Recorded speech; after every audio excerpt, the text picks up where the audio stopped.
What's up, everybody? This is Bems. And this is Ace. And this is Serving Up the Tea. We are here for season 2. Right. This is episode 16, I think. Today we have some match point musings. We're talking about our major takeaways from Indian Wells. We're talking about what's happened in Miami so far. We're going to step into the players box a bit, talk about some coaching changes, some dating announcements. We're going to introduce our new segment, Brand Slam, where we talk about endorsements. We're also going over a bit of Court Couture, getting into some Devil's Trouble. There's a lot of Networthy news. And we are also going to give you our dreams, nightmares, and realities going into the second week of the Miami Open. So Ace, what's tea?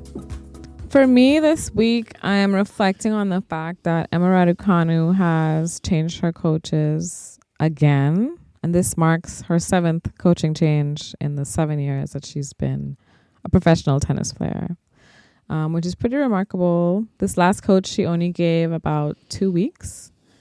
And then her team released a statement that he was out. So not sure what's going on in that camp. I think what was crazy about that is that they had also already told us that he was supposed to be her trial coach until the French Open. Yeah, so it wasn't even like a locked in thing, but then they had to cut it short anyway. Yeah, I did hear that allegedly, he gave a statement somewhere where he said that coaching Emma Raducanu was coaching suicide. And then shortly after, we got the announcement that they've parted ways because it wasn't quite heading in the right direction.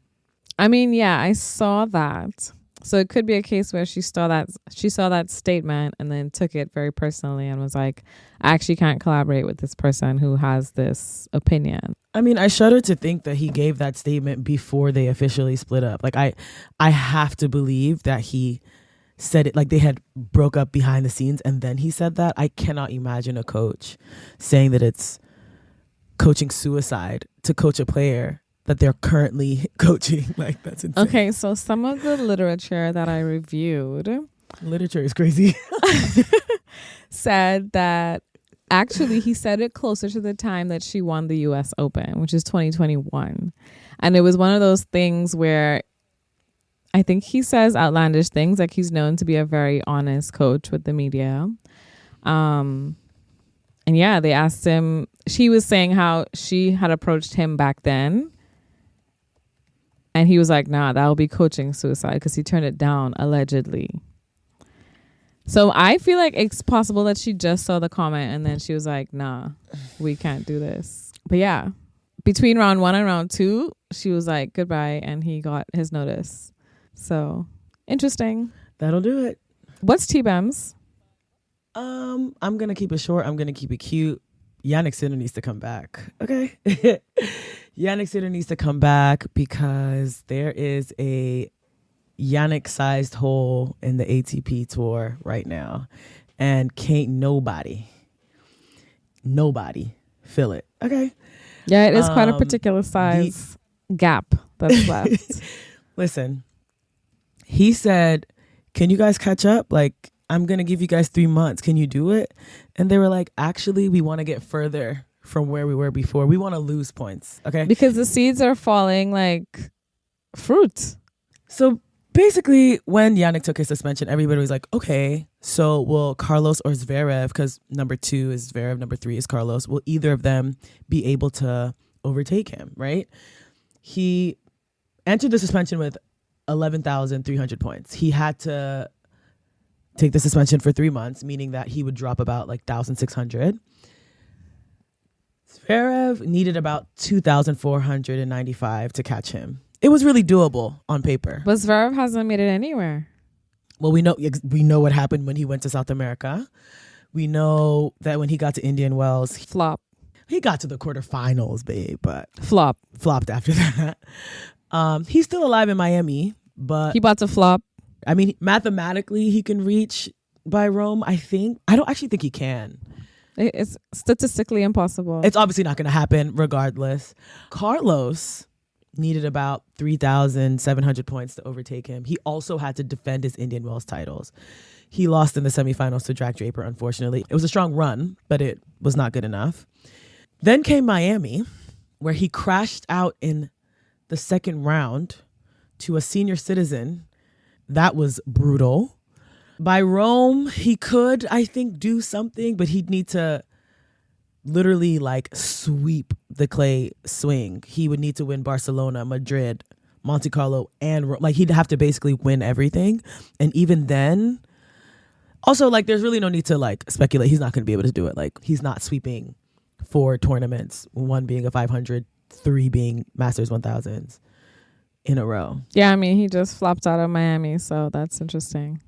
He also has, well, I mean, Yannick notwithstanding, he has 4,000 points to defend coming up with Roland Garros and Wimbledon. So, yeah. Sinner has been suspended already for almost a month now. He hasn't budged from number 1.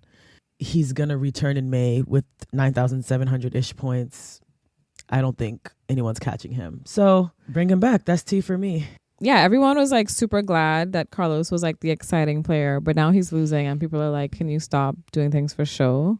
AKA asking him to be more like Yannick, who I think is more like clinical with the way he plays tennis. He's not trying to make a show of it. He's just trying to make the shot. Get it done. So that's like a change. And I also think because now we have Joao Fonseca, so we have a showman who has nothing to lose. I think it's just a transition of showmanship. Like you gotta at one point lock in, and Carlos needs to do so. Girl, we will see what happens. Yeah, so shall we do some match point musings? Let's do it. Let's talk about our major takeaways from Tennis Paradise, Indian Wells. So first major takeaway is that Tennis Paradise is not just like a slogan. I feel like they've really invested, and I haven't been to all the tennis tournaments around the world, but this tournament is luxe and it's such a good experience from a fan standpoint or like a spectator standpoint. For sure. That's my majorest takeaway of attending. So I was really happy that we got to attend. That was very fun to do that with you. Loved it for us. What I will say though is that like, to your point, the fact that it gets freezing cold at night, is blistering hot in the day, is windy as hell, and still is Tennis Paradise just goes to show how good the fan experience is. Like, well, because it's actually hell. Well, I think that the weather change is actually nice, but you do have to prepare for it, and it's like kind of a nice for who? It's nice because we like, were lugging around a clear duffel bag in hopes of being ready for all weather. Like, well, girl, it ruined the outfits to start with. Well, you know, sorry, you know which video I'm referencing, right? It's the one with the guy who's like, if I told you to stop talking, why would you keep talking? Oh, is it wise? Is it wise for you to keep talking? Oh yeah, if that I well, I remember it now. Yeah. So anyway, sorry. What stands out to me about that video is it wise? I forget the well part, but the well was the first sign that he was about to go nuts. It was the first sign of just complete madness. Madness. Like no sense of reality. So as I was saying, the temperature change at Indian Wells is, to me, a good part of the experience because I like bundling up at night to watch some tennis, but in the day, like, you know, taking off the jacket, letting the shoulders out. But I do think it requires some preparation, and I think I got that because I went and a duffel before. Bag. Oh, the duffel bag. There are lockers, which only started in 2025. But anyway, we got one for the first day, and I think that helps. They are just too expensive, so the billionaires who run Indian Wells, please address that. Well, yes. Cheaper lockers. Problem solved. Other key takeaways for me, nobody has been able to win Indian Wells back to back in its 29 editions. That's insane. Well, sorry. I don't mean to keep doing it, but it's now stuck in my head. So, I mean, the fact that I feel the fact that it's such a variable condition tournament, right? Like there could be a sandstorm. The court is basically now a clay court. Or it could be like there's some rain in the desert a few days before, and then suddenly the courts are faster than they would have been because there's less granulation. Right. I think that contributes to it. Yeah, of the conditions. Yeah. It lends to those players that can deal with a bit of a slowdown, because that usually is where it like, you know, trends towards, right? Slower rather than. I feel that. It's like known to be the slowest hard court on tour. It's real slow. And the ball bounce is high. Very. But what I will say, though, is what a lovely takeaway in the vein of everybody watches women's sports. The women's final between Sabalenka and Andreeva had almost 400,000 viewers on Tennis Channel. Super watched. Which, by the way, is not a channel that comes with normal cable. Do you know what I mean? Like, that's a special channel. People are locked in. No, people are locked into tennis right now. So it was their largest audience in a long time. Yeah. So it's not just people are locked into tennis. They're locked into women's tennis. And I will say that the women's side has been super exciting. Recently, I've been saying that Andreeva was underrated. And I do feel like between Dubai, I had to say Dubai like that lady, but between Dubai and Indian Wells, now everybody knows what she's saying and she can't be ignored anymore. She beat Iga Swiatek twice in 22 days. Like, Iga doesn't stand a chance. But I feel like last year she was doing well and coming up in the rankings. But I felt like people were quiet about it. I loved when she was sitting down over the break. I mean, she lost the first set pretty, like, it was like very obviously mental for her. But then her notebook with like Svitolina, Rebecca Gracheva, Bodies. That was a body book. She's apparently been working with a sports psychologist since Australian Open. That's what she told Tennis Channel. And then she hit a 202-kilometer-an-hour serve. And they asked her about it. She was like, oh, I didn't know that it was that fast. I saw it on the screen, but I don't know what miles are. And it said 126 miles. I said, period. Yeah, I mean, so funny. Like, shout out to the metric system because miles is crazy. I don't blame her. But also, they were saying that she has like one of the fastest improved serves because last year she was not serving like this. Not at all. She's really improved her service. I don't know much about like the engineering of a serve, but I think that's pretty impressive that she's been able to make that adjustment and it's really upped her game. Clearly, 2 Masters tournaments in a row. LeBron James congratulated her on winning Indian Wells. Very cool. I would also say that she does not need media training. The way she interacts with the media, even like saying that thing about LeBron, I'm like, okay, girl, crossing sports and including herself in multiple conversations. I think she's a star. Obviously, she beat Swiatek on the way to the final, which means that Swiatek did not defend her title. It's also been 9 months since she's been in a final. The last final she was in was Roland Garros 2024. She was obviously 1 point away from being in the Australian Open final versus Keys. Didn't win that. She's lost in the tournaments where she normally dominates, Doha, Indian Wells. Also during the match with Andreeva, she like smashed the ball and almost hit the ball. She actually smashed the ball twice. Didn't get a violation either time. Almost hit a ball kid. She was crashing out on Wim Fissette. Like, I don't know how much longer he's going to be there. But then also she released like a very long statement after. One, I will not lie, I felt it was too long. There was one funny line in it though where she was like, I can say I lack an experience in smashing balls, and so I misjudged my aim in the heat of the moment. I thought that was so funny. She was like, I don't normally have to crash out, so I'm not used to doing this. So sorry that I missed. No, the way her brain works is crazy because why would she say that? Like, I also read this statement, and I will say it's almost as if people are so empathetic of Iga and the way she's crashing out because, like you said, she didn't get any violations for her bad behavior on court. 0. Yeah, and had that been anybody else, I think even the media would have made more of a big deal of it, even though it did go viral, the video. I saw it all over the internet of her smashing the ball. Speaking of bad behavior on court, I think I hate Jack Draper. Oh. He's not sportsmanlike. It started with Felix in Cincinnati last year with that double bounce controversy when he had the nerve to be like, oh, I didn't see the ball. I was looking at Felix, when everybody knows that's not true. You don't look at your opponent. You look at the ball. Yeah. But just now in the semifinals against Carlos, third set, the umpire hands up, made a mistake and said the ball was not up when it was not a double bounce. Draper got to it. So he said, replay the point. And then Draper got upset. He was like, no. Carlos wasn't going to get the ball. It's very, so he argued that he was nowhere near it. The point, and they gave it to him. And they gave it to him, but the umpire, hands up, the umpire was wrong, but Draper was wronger because he knew. So wait, you think Draper was wrong in that decision for to ask for the point? Yeah, because it wasn't his point to have. If you the very loud not up call wasn't late. Like, it interrupted Carlos's play. Carlos, of course, being a good Samaritan, was like, oh, it's fine, I hit the ball out. But it should have been a replay. It was not it was a hindrance to Carlos for sure. But he lost a set for the first time 6-love. He was the only player in the top 50 to have never lost a set 6-love. And he lost a set 6-love for the first time in that match. So that's probably what had him being unsportsmanlike as he gets. He had a pretty good run, not gonna lie. He beat Fonseca, Brooksby, Fritz, Shelton, Alcaraz, and Runa. But another reason I really don't like him is that in an interview in 2022, he was asked if you could have dinner with 3 people, who would they be and why? And his list was Donald Trump, Conor McGregor, and Jimmy Carr.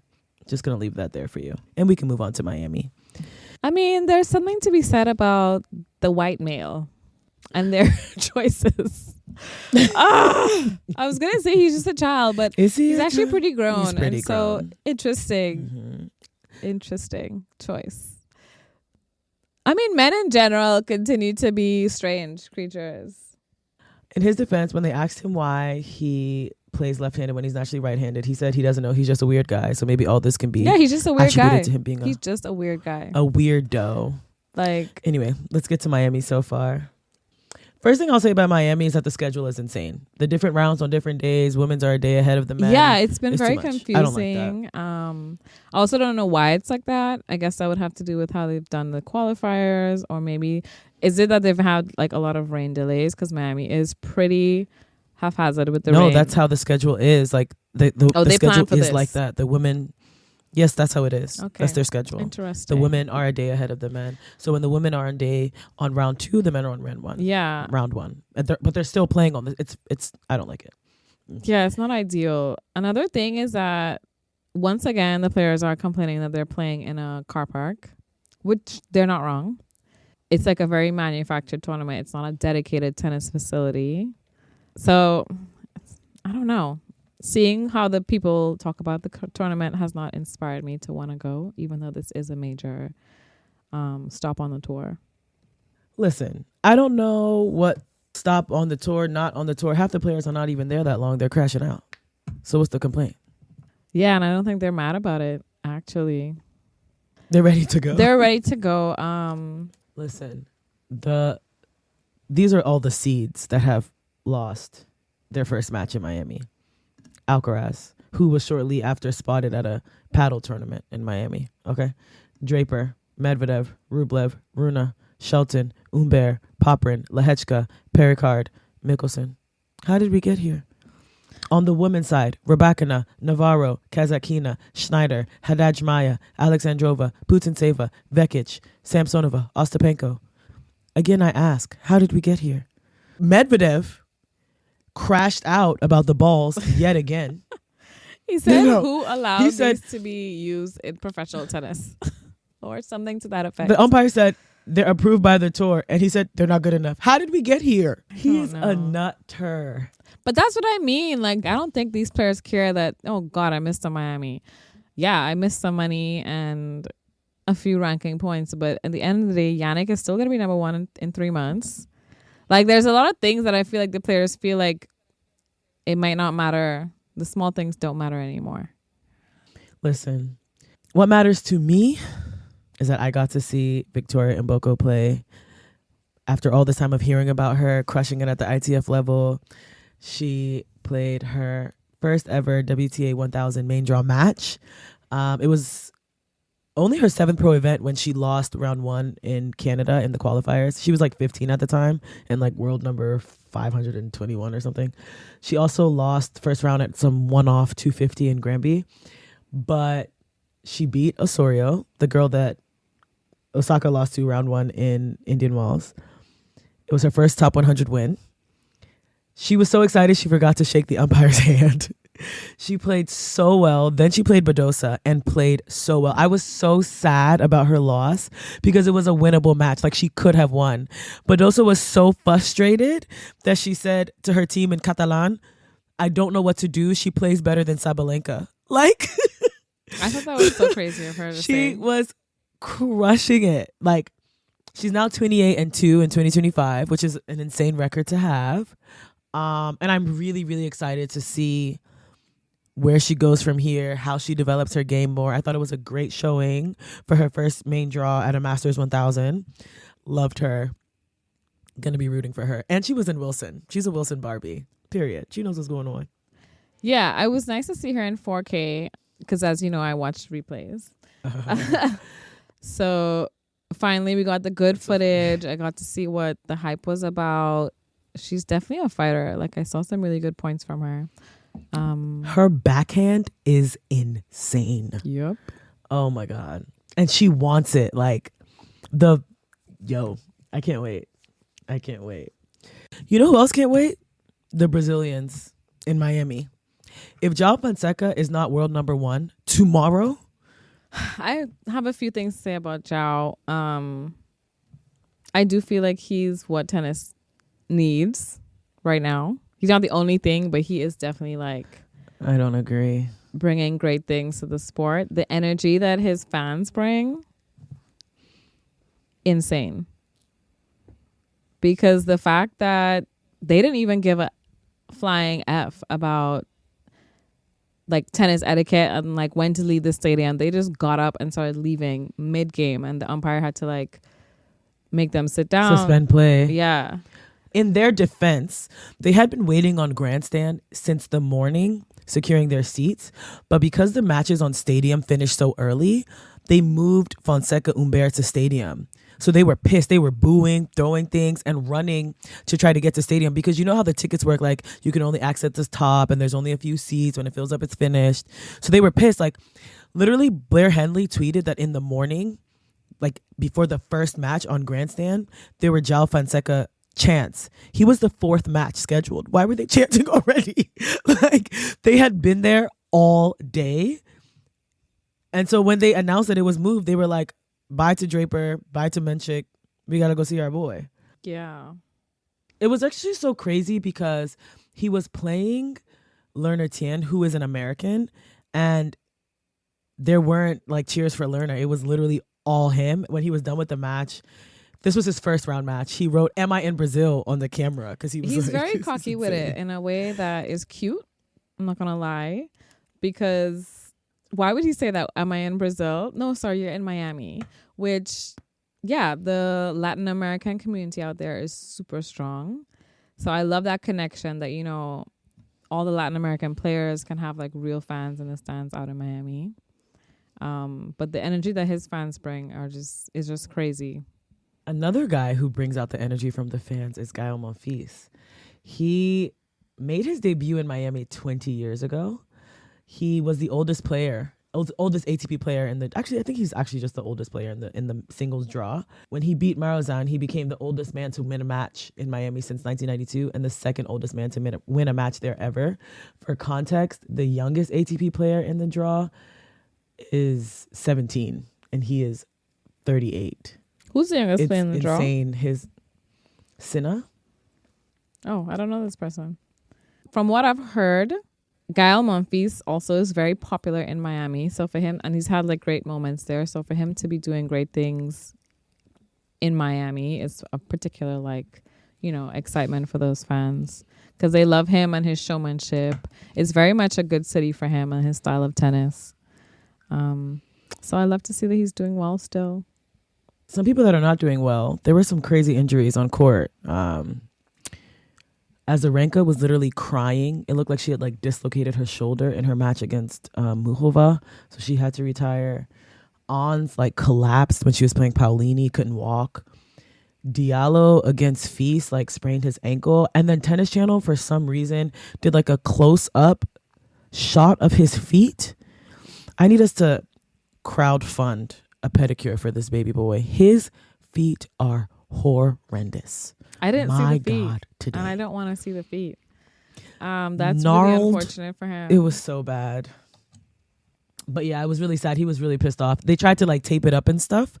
Unfortunately, like it just wasn't enough. Like they spent like a considerable amount of time taping it up and everything. The minute he put pressure on it, he winced. He had to sit down. I mean, these players are actually falling apart at the seams physically. Yeah. Which is why, again, Not some great. of them are like, you know what, if I need to take a week off because I went out the first round, maybe that's what I need because this tour is too damn long anyway. and rant. Well, yes, it is. I feel like that's the player's vibe Coco. right now. I think some players are going to show up regardless. That's what I think. But let's see how it pans out. You know who showed up regardless? Coco Gauff. I mean, she has to because double bageled Sophia Kenin. she's on the brink. And her boyfriend was in the box. And we need to get him on tour. Candy needs to be bringing him to every match. Because the way Coco has been playing in front of her man, stop it. And it could actually be that. Like, that could actually be true. Like, I know people are saying it as a joke. I feel like it could actually be true. Because you don't want to give your man the ick. Like, you come to my tennis match and I lose? No. Very Bagel bad. that bitch. Very bad. Twice. She only hit one unforced error off the ground in that match. He also picked her nail color and it looks really good with her outfit. So I would argue that there are multiple reasons that he should be on tour with her more often. Another match I really loved was Osaka versus Baptiste. It was a battle. Like, Naomi dug deep, and when they interviewed her later on TC, she said, if you're going to beat me, you're going to have to fight harder than me, which should be quite difficult. Yeah. And it was difficult for Baptiste. She was unable to match Naomi's resolve at the end of the day. No, Baptiste Naomi was said, like, I'm going to win this match, and she did that. yeah, Baptiste was like also digging really deep. But I think She was. Naomi, She played amazing. I've never seen her play that good. she played amazing. She was locked in. But I do think I've never seen her when play that Naomi good. gets that dog in her, that demon comes out, like, it's over. And I think this is what she's been trying to find on her comeback, that type of like connection where she's just hitting the insane winners that she's known for, and she's found it. Have we discussed that Hailey Baptiste's coach is Tiafoe's twin brother? We have discussed that previously on the pod, but not today. Just making sure. We're going to be in the second week of Miami. What are your dreams, nightmares, and realities?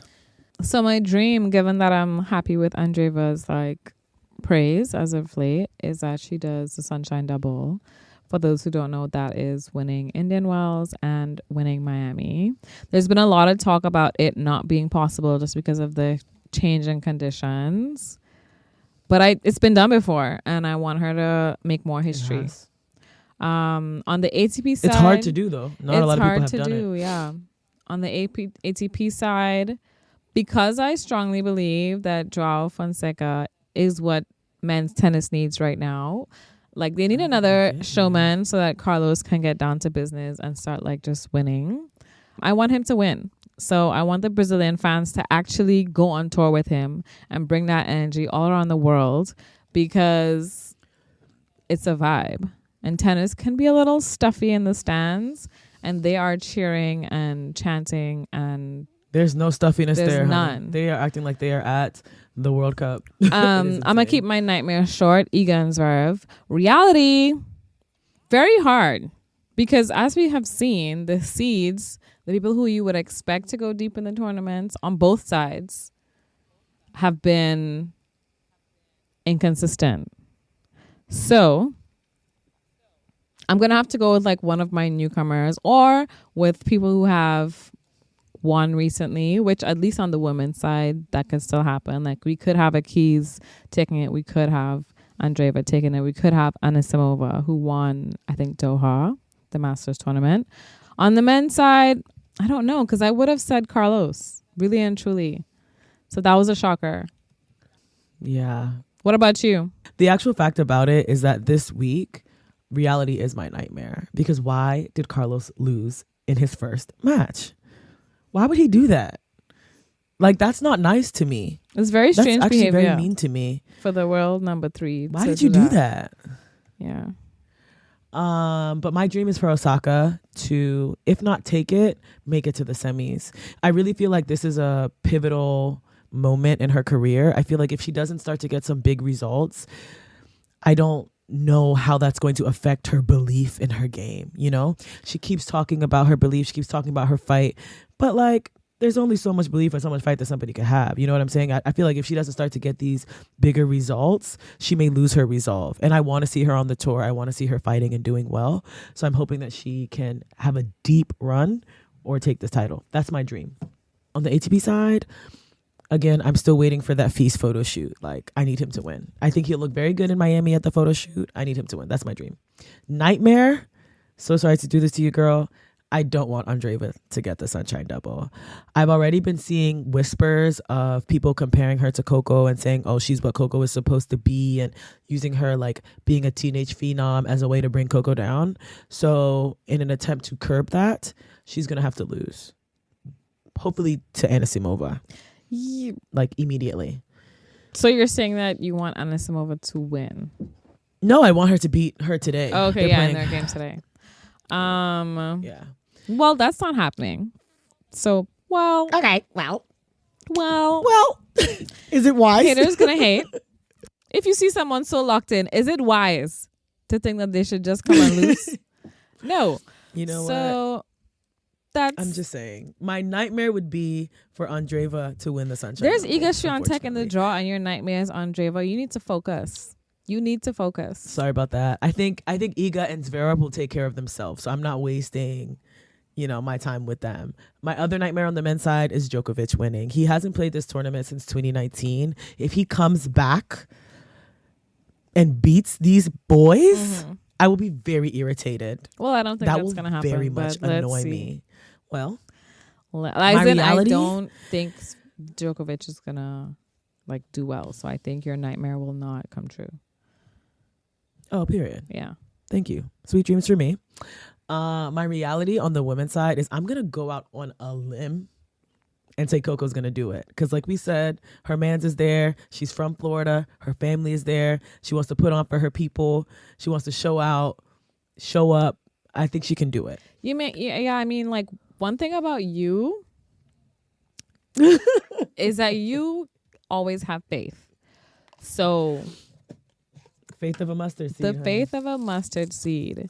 Which I do think that, the odds are more in her favor than not. But would I go out on that limb? Probably not, no. But you have faith. There's not enough space for us both on the limb. Yeah. So leave me here on my limb by myself.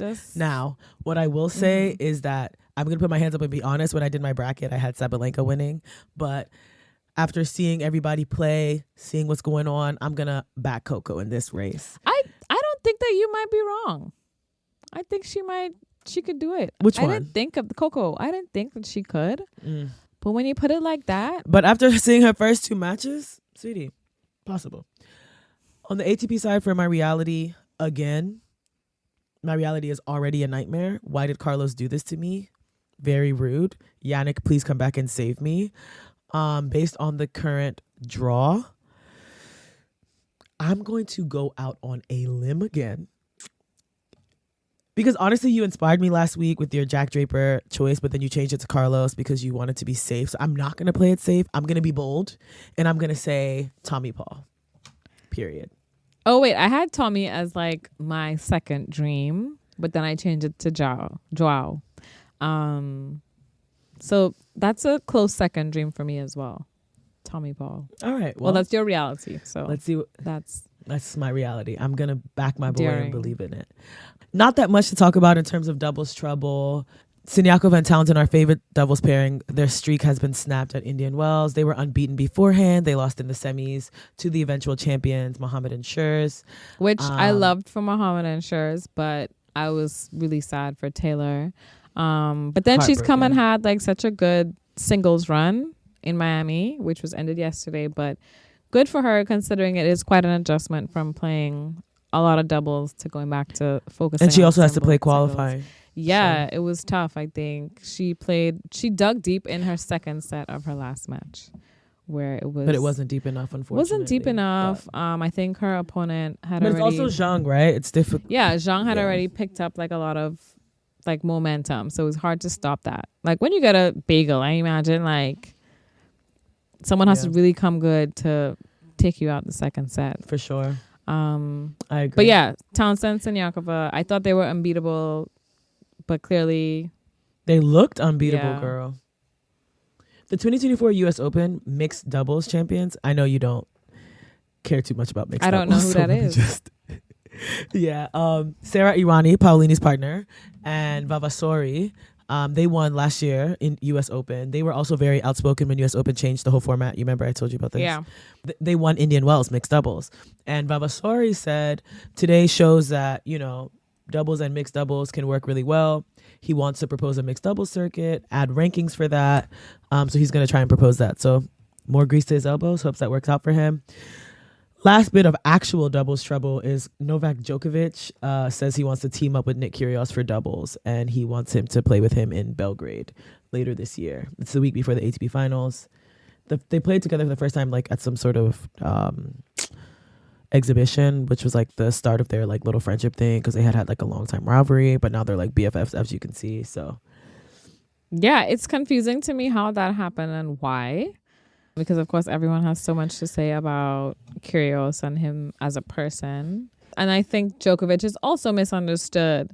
So they connect on that. Synergy. Yeah. Everybody hates us. Let's like each other kind of thing. Yeah. But that would be fun. That would be fun doubles for sure. If Nick can get through the match. But yeah. Yeah. Whew. So I feel like the Miami Open has been really stylish. Do you have any Court Couture thoughts? Well, yes. For her 21st birthday, New Balance and Coco released a signature shoe, the Coco Del Rey. Supposed to be inspired by the public courts in Delray Beach. You know, she's from Florida. That's a Florida girl. Playing there. The ad is so cute. It's narrated by her grandmother, Yvonne Lee Odom. Coco has spoken about her often. She's a civil rights pioneer and a really big figure in Coco's life. It's very cute. But the cutest thing to me is that Tommy Paul is wearing them with his kid. You know, he's really such a cutie. The fact that he would do that, very nice of him.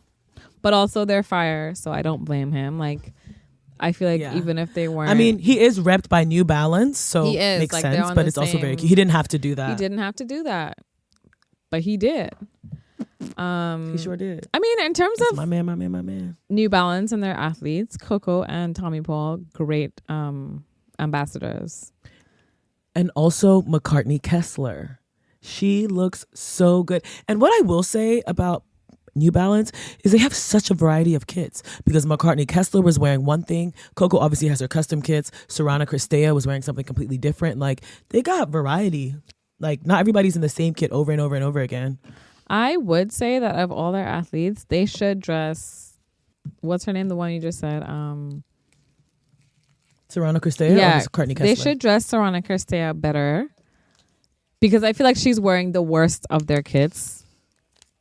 But I do like because she's the worst of them. I wasn't gonna say that. I'm just talking about like if they could have all their athletes looking amazing, that's the one athlete where they could improve. I love what Kessler is wearing with the little tank that like has a little droop on the bottom. It gives a nice silhouette to the fit. She's so cute. But if it's one thing about Coco is always going to be locked into her community, knowing what's going on, in touch with what her ancestors did before her. Like it always comes together so well for her.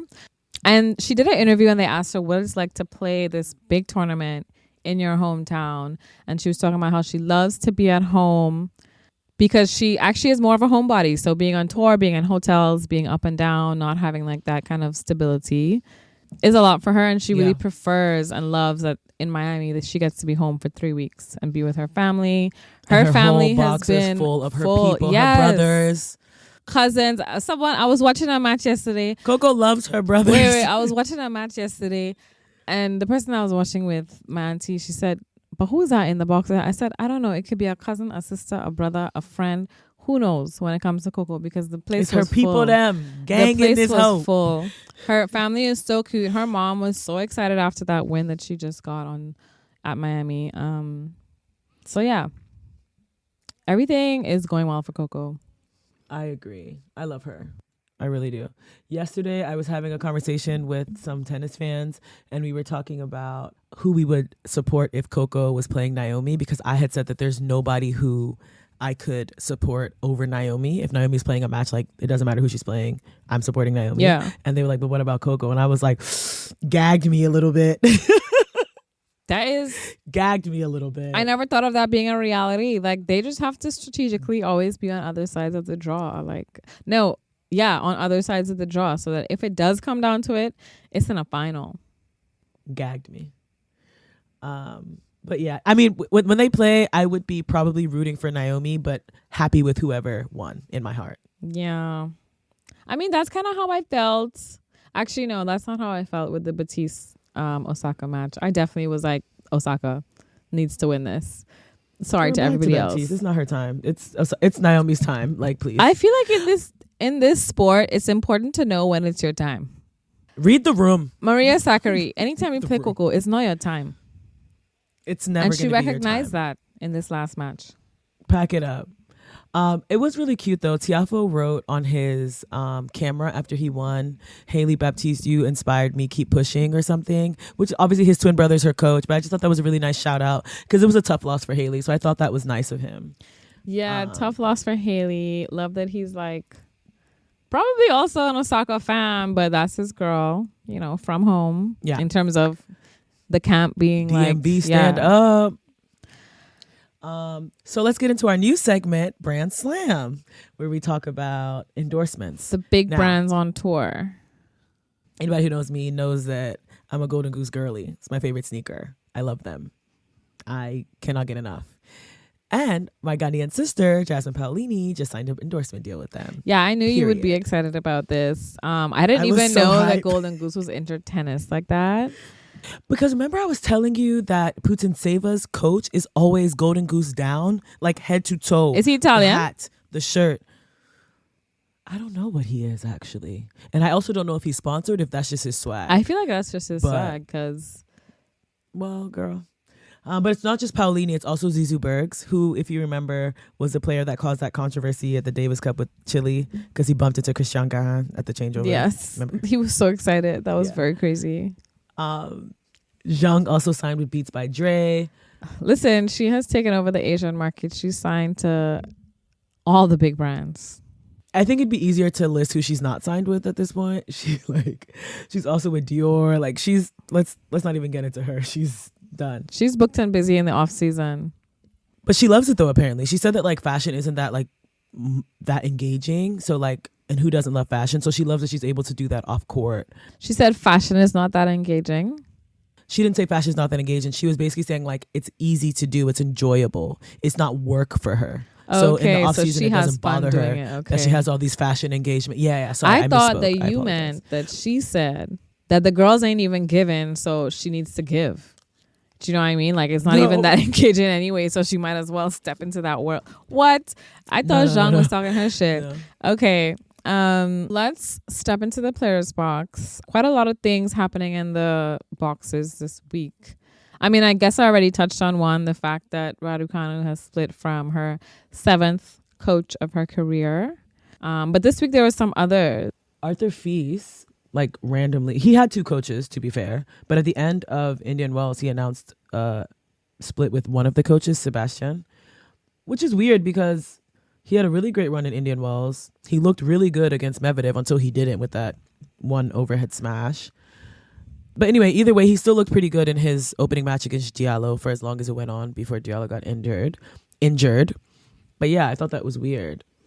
Yeah, I really quite liked that matchup, Diallo versus Arthur Fils. Very disappointing ending because I wanted to see them really fight it out. I had never really thought about how Diallo would match up to Fils.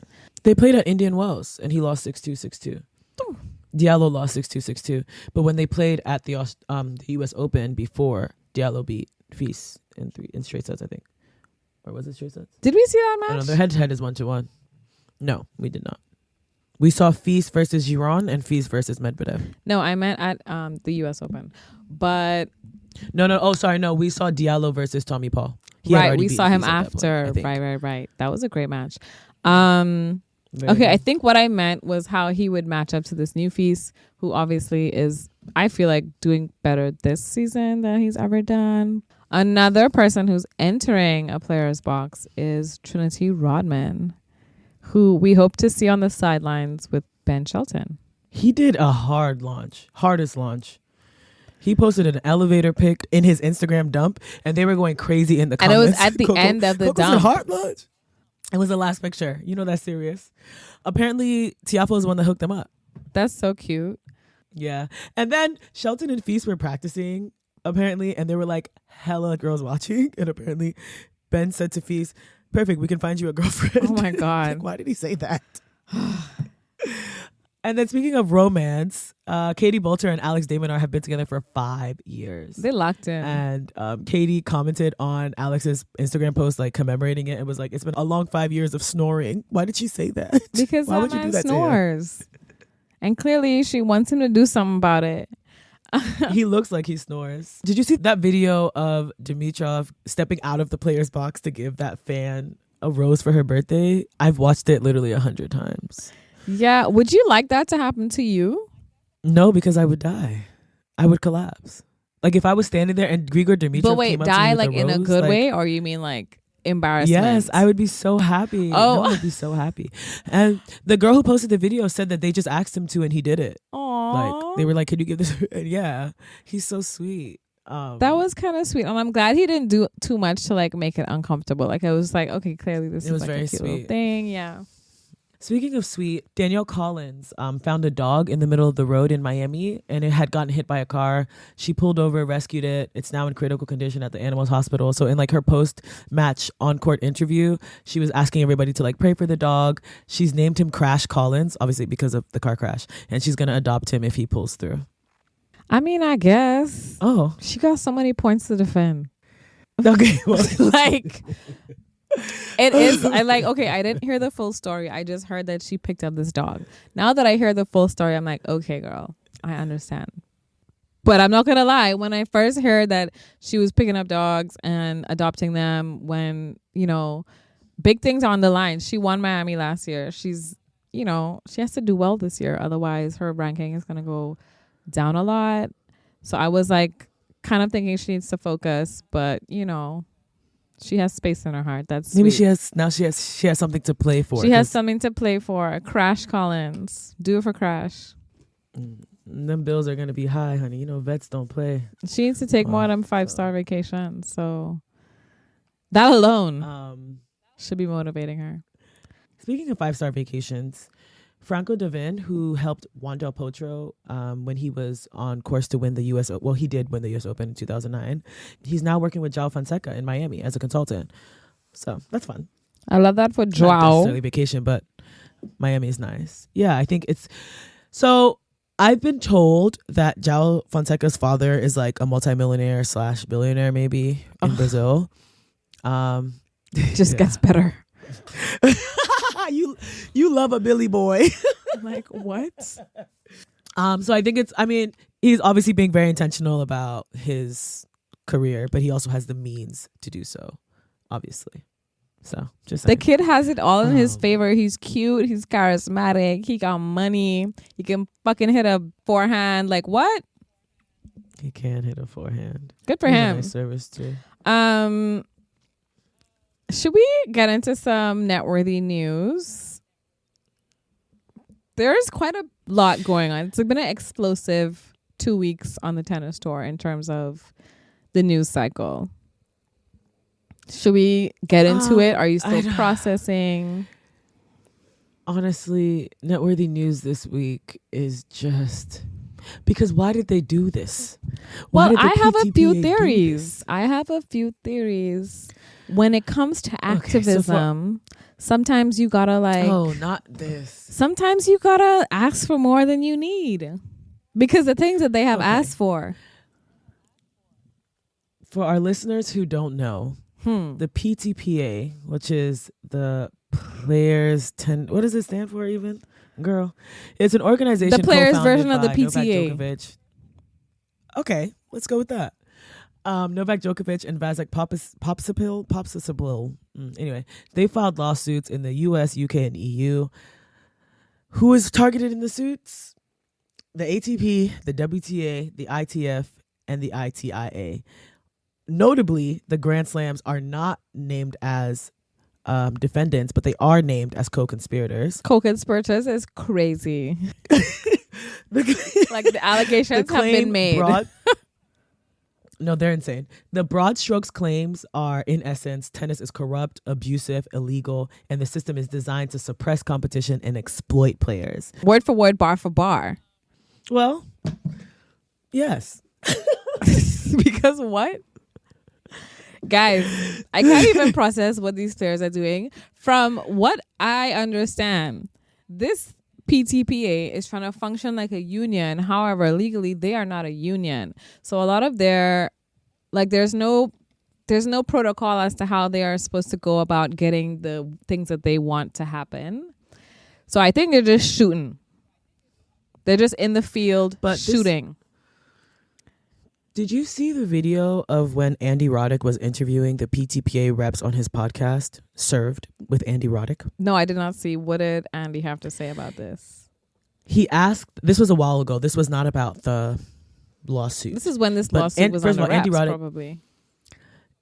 No. Like when they first like popped up. Andy Roddick like grilled them. He doesn't like the PTPA, which is a bit strange because he's a former player, whatever. I don't care. Don't want to get into that. But he was asking them like, how do you become a member? What's your member list? What's your member size? Who's a part of it? How's it operating? Vague. And they couldn't answer. Yeah. I can see that being the case. Anybody who's in the top. Listen.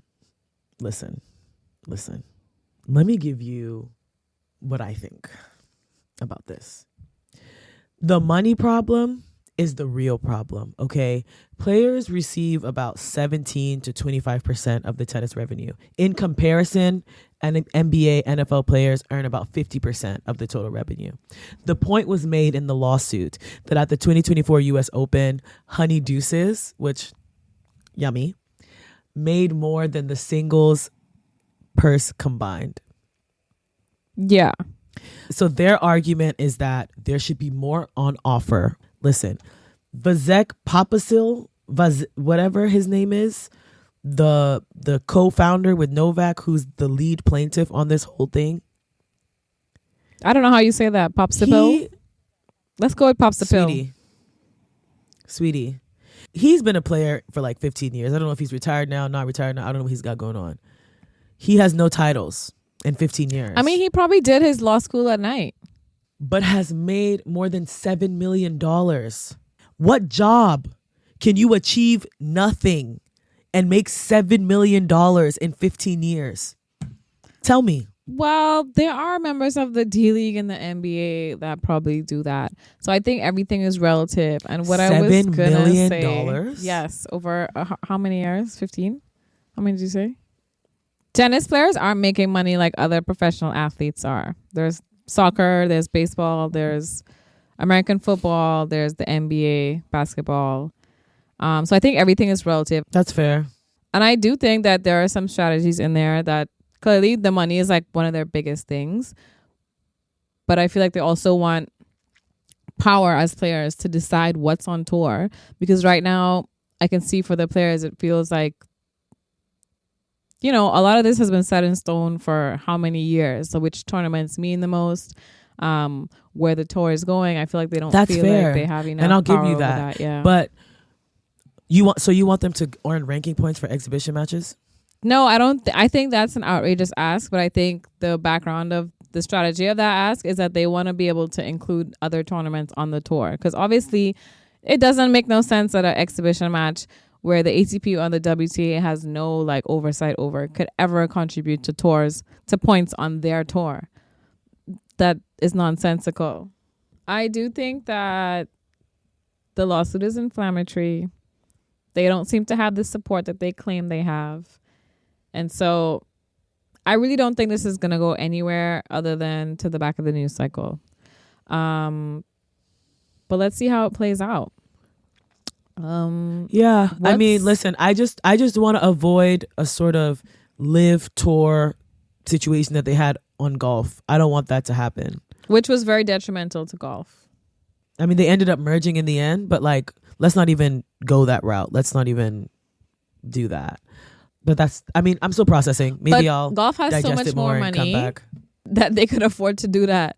Like the players at tennis, I feel like when it comes down to it, they're gonna be like, "Wait, you're offering me how much for that little side tour?" I mean, let's see how it plays out. We'll digest it. We'll come back in 2 weeks and take it again. But I found the whole thing like really unsettling and quite annoying. I get it as like a wake up call. I'm just hoping they're not planning to like actually pursue this course of action. Yeah, because it's not cute.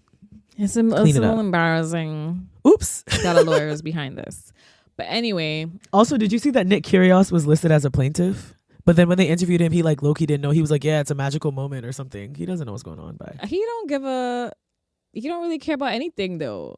So he just got his first win since 2022. Yeah, over like 2 weeks ago. Almost he 2.5 has other years things to be focused on. Since his last win. And then he crashed out of his other match saying like his wrist was hurting against Kachanov. He got bageled, I think, in the second set. I'm proud of him for finishing the match though.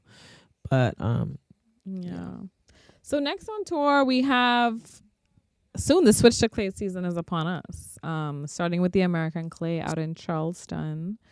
The WTA 500 that Danielle Collins won back-to-back after winning Miami. She has so much to defend right this now. This is a tough moment for our girl. Hopefully what the hell? Crash Collins can be her emotional support animal through this time, because it's going to be hard to match what she did last year, but I hope she at least tries really hard and does well. There's also the 250 in Bogota, Colombia. Yeah. Both of these are from the 31st of March to the 6th of April, I believe. The defending champion for Bogota is Camila Osorio. I actually knew that. I was about to say it, but I was like, let me not. But I did know that. Wow. So yeah, what's going on the ATP side in terms of 250s? Ben Shelton is the defending champion of Houston, which is coming up on the 31st of March. It's a clay tournament. Berrettini needs to defend his title in Marrakesh. Also a clay tournament. Martin Fucsovics is defending his title in Bucharest, Romania. Also from the 31st to the 6th of April. And then starting on the 6th of April is your fave, Rolex Monte Carlo Masters, where the defending champion is Stefanos Tsitsipas. Yeah, I could definitely do without him defending that really well, because he's not my fave on the men's side. But love the tournament. It looks so luxe, and yeah. All right, guys, so follow us on Instagram and TikTok at Serving Up the Teapot. You can follow us on Twitter and Blue Sky at 2gals1serve. And with that, that is Game, Set, Chat. Bye, guys. Bye, guys.